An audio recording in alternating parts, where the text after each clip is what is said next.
Welcome to our kitchen tale. Ngayon po, tayo ay magbe-bake ng cheesecake. We need 432 grams of cheese cream, 1/2 cup of white sugar, 3 medium-size of eggs, 1 tablespoon of lemon juice, 100 grams of sour cream, 2 tablespoons of all-purpose flour, 500 grams of digestive biscuits.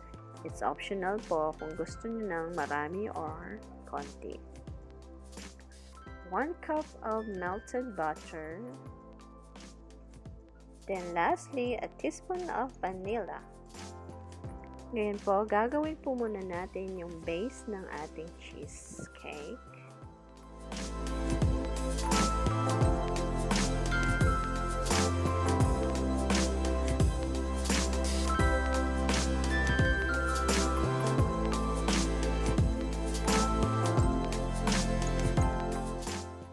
Sa baking pan po natin, dapat mayroong parchment paper.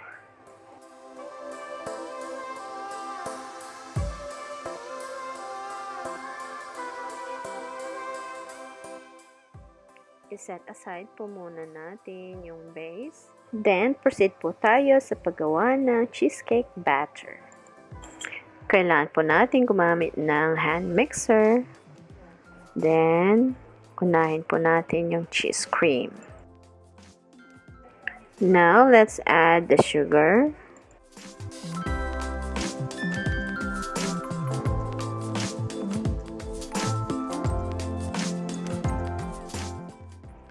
Now, let's add the egg one by one.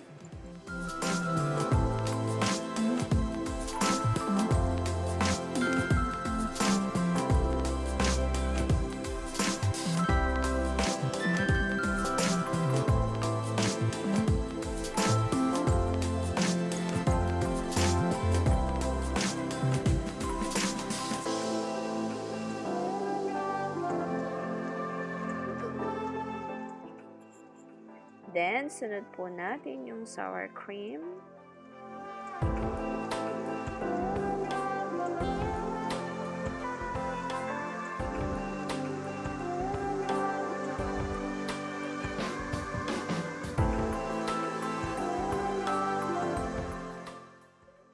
Then, lemon juice.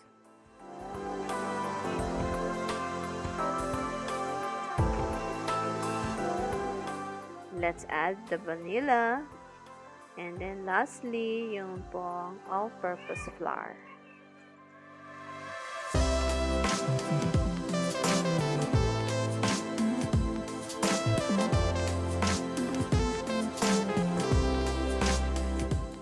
Then, ilagay na po natin sa base yung ating batter.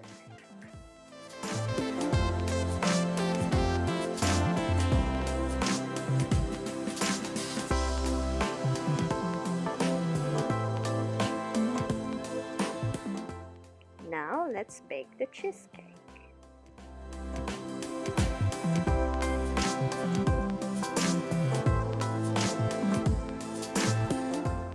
After 30 minutes, pwede na po yung ating cheesecake.